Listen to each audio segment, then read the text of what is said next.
அழைப்பை ஏற்று இங்கே வந்திருக்கும் அனைத்து பத்திரிகை மற்றும் ஊடகத்துறை நண்பர்கள் அனைவருக்கும் நல்வி மருத்துவமனை சார்பாக முதற்கண்ணை வணக்கம் தெரிவித்துக் கொள்கிறேன். முதல்வர் காப்பீட்டு திட்டத்தில் இது வரைக்கும் எவ்வளோ பேர் நம்ம மருத்துவமனை முதல்வர் காப்பீட்டு திட்டத்தில் நாங்கள் இன்னும் வரவே இல்லை. 5 வருஷத்துக்கு அப்புறம் தான்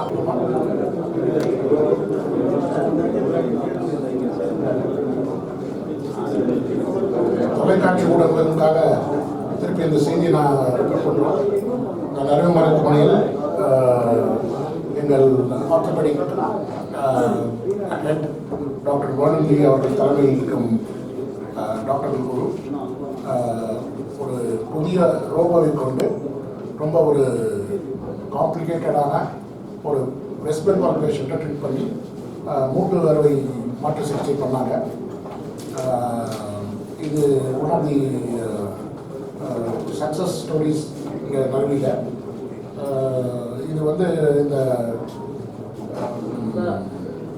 ரோபோவில் பண்ணுறதுல உங்களுக்கு என்ன அட்வான்டேஜ்னா ரொம்ப ப்ரெசிஷன் துல்லியமாக இதை செய்யலாம்.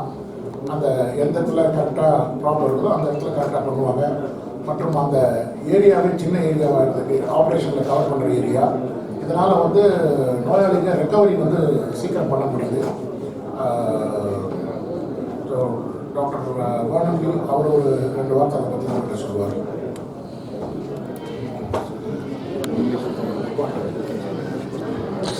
We carried out the surgery on Saturday, and it takes an additional 5 to 10 minutes more to feed in all the vortex.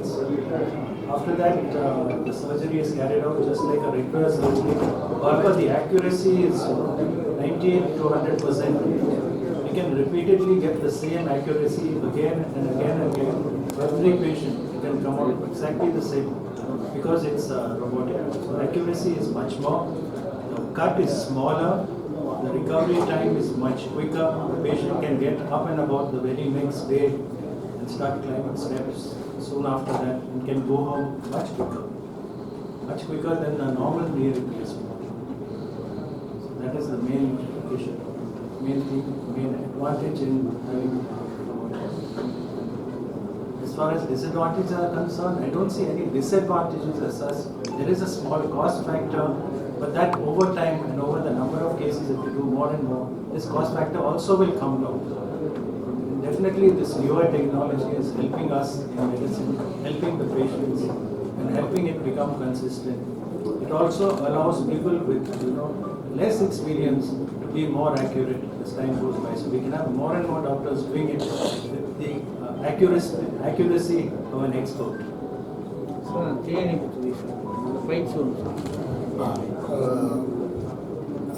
தமிழகத்தில் இருக்கும் இந்த அரசு அமைத்திருக்கும் ஃபயர் கமிஷன் அதை அவங்க கூட சேர்ந்து நாங்கள் வந்து என்சிசி மாணவர்களுக்கு இந்த தீ விபத்து பாதுகாப்பு பற்றியும் தீ விபத்தில் நடக்கக்கூடிய முதலுதவி பற்றியும் பயிற்சிகள் எடுக்கிறதுக்கு நாங்கள் தயாராகிட்டு இருக்கோம்.